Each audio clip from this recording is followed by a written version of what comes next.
샬롬, 귀한 하루를 말씀 묵상과 기도로 시작하는 우리 귀한 식구들에게 하나님 우리 아버지와 주 예수 그리스도로부터 은혜와 평강이 풍성하기를 축복합니다. 오늘 묵상하실 본문 말씀 잠언 28장 1절 같이 읽겠습니다. 악인은 쫓아오는 자가 없어도 도망하나 의인은 사자같이 담대하니라. 아멘. 심리학에서는 사람이 죄의식이 있고 죄책감을 지니고 살아가게 되면 그로 말미암은 심리적 정서적 불안 상태에 놓이게 된다 이렇게 말합니다.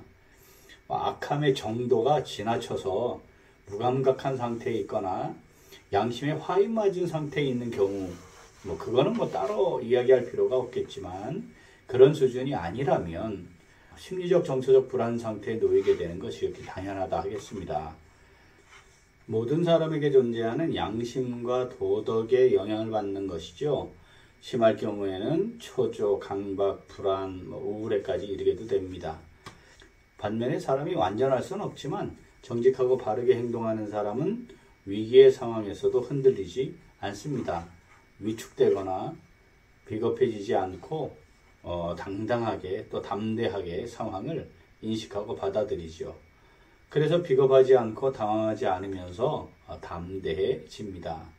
이러한 상황에 대한 말씀이 오늘 본문 말씀입니다. 본문 말씀 같이 읽겠습니다.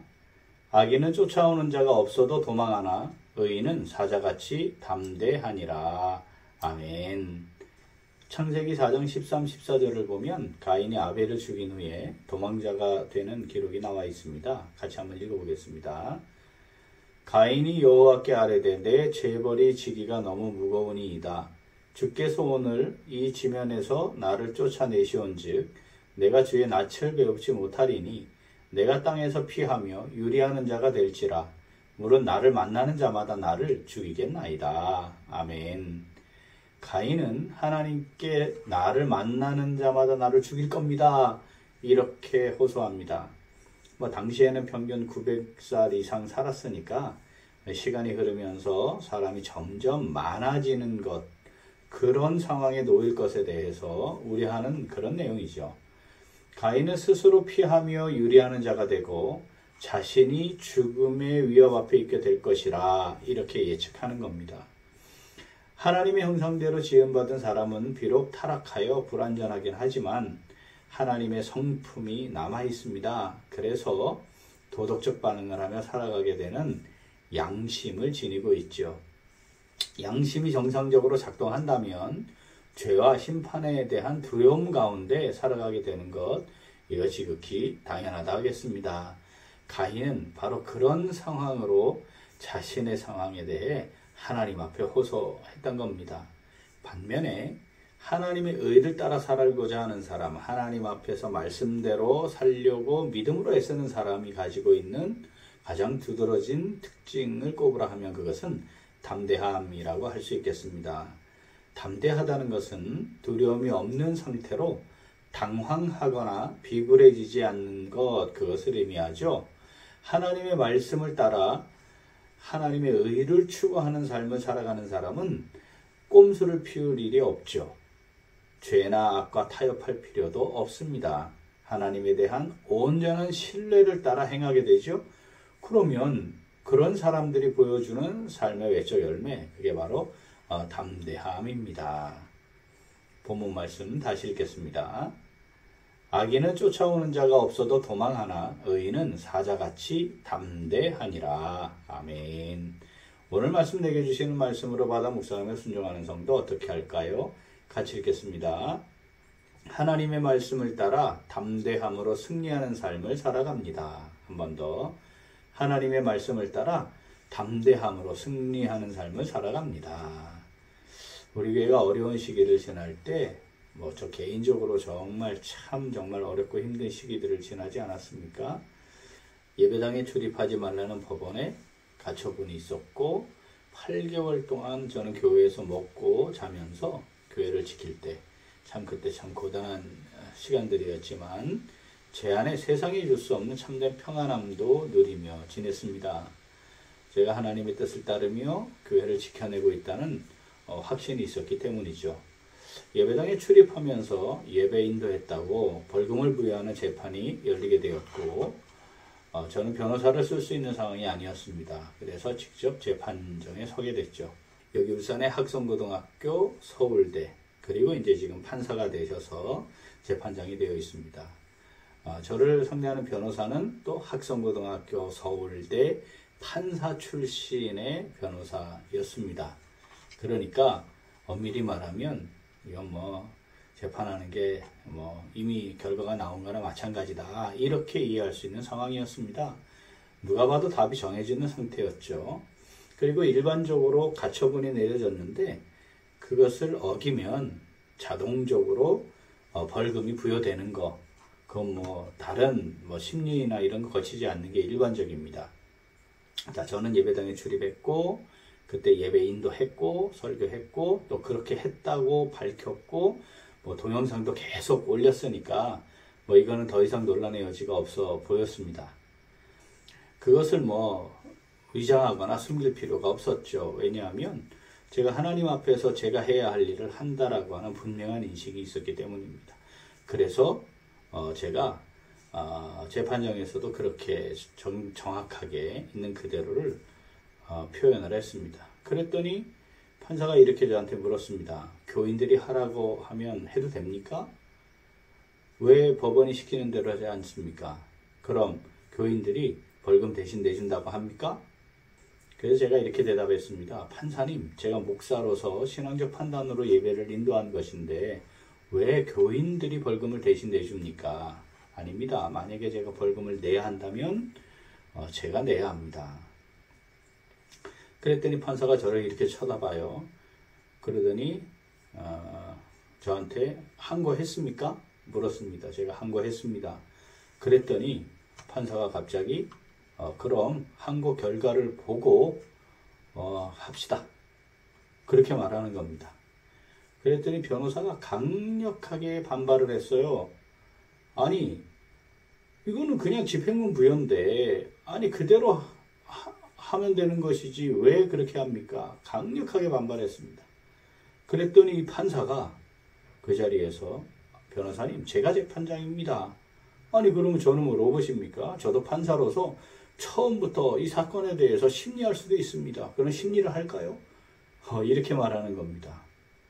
그리고 나서 시간이 많이 흘렀고 항고는 또 기각됐고 그 사이에 총회에서 재심을 하게 되는 과정들이 지나갔죠. 그래서 다시 또 이제 속행이 됐는데 그 판사가 또 묻는 겁니다. 총회에서 재심 시작했습니까? 그래서 접수가 돼서 시작이 될 것입니다. 그랬더니 접수가 됐습니까? 확실히? 그래서 됐습니다. 그랬더니 그러면 그거 보고 합시다. 그러면 일단 재심 결과를 좀 보죠. 그러니까 또 변호사가 막 강력하게 항의를 막 했습니다. 자, 이 판사의 마음을 제가 뭘 어떻게 할 수 있는 게 아니지 않습니까?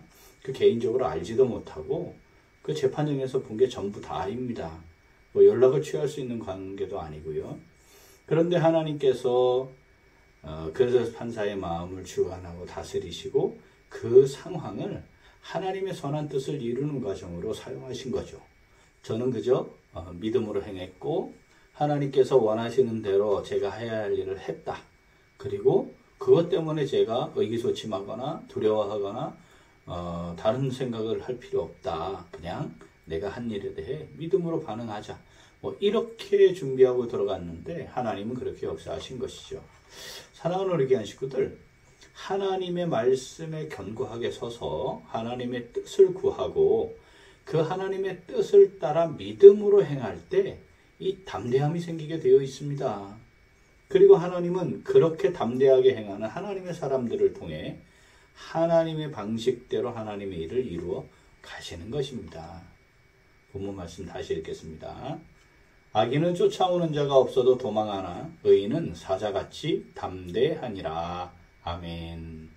우리가 믿음으로 행했던 많은 사람들의 기록들 또 하나님의 역사들을 우리가 다 보고 있지 않습니까? 복음을 전하는 자들이 얼마나 담대했는지, 다니엘이 얼마나 담대했는지, 에스더가 얼마나 담대했는지, 하나님의 뜻을 구하고 믿음으로 그 하나님의 뜻에 순종함으로 행하는 사람, 그 사람에게 사자 같은 담대함이 보여지게 되어 있다. 사랑하는 귀한 식구들, 내가 하나님의 뜻을 구하고 하나님의 뜻을 믿음으로 순종하며 행하고자 하는 것, 이것이 담대함을 가지고 살아가는 매우 중요한 핵심적인 요소임을 우리가 다시 한번 마음에 새기면 좋겠습니다. 본문 말씀 한 번 더 읽습니다. 악인은 쫓아오는 자가 없어도 도망하나 의인은 사자같이 담대하니라. 아멘. 하나님의 말씀에 따라 믿음으로 행함으로 하나님께로부터 주어지는 담대함을 가지고 하나님께서 우리의 삶의 자리에 오셔서 우리와 함께 하심으로 승리를 맛보게 하시는 이 복된 삶 누리며 사는 오늘, 그리고 우리 매일매일의 삶이 될 수 있기를 간절히 소원합니다. 아멘. 함께 기도하겠습니다. 하나님 아버지, 저희들에게 하나님의 말씀을 주시고 그 말씀을 따라 살아갈 수 있도록 믿음을 더하여 주시니 진심으로 감사드립니다. 그런데 저희들은 하나님께서 주신 말씀을 삶의 중심에 두지 않았습니다. 말씀을 따라 믿음으로 행함으로 하나님께서 책임지시고 인도하시는 것을 누리며 살아야 했는데 그렇지 못했습니다. 악인의 삶은 쫓아오는 사람이 없어도 도망하는 불안과 염려와 근심과 두려움 가운데 살아가는 것인데, 우리의 삶의 자리에서도 불안과 염려와 근심과 두려움이 있었습니다. 하나님의 말씀을 따라 믿음으로 행하여 담대하게 나아가야 했지만 그렇지 못했습니다. 하나님 아버지, 이 시간 회개합니다. 저희들을 긍휼히 여겨 주시옵소서. 용서하시고 용납하여 주시옵소서.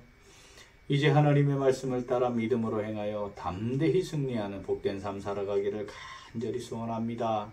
하나님 아버지, 성령으로 저희들을 붙잡아 주시옵소서.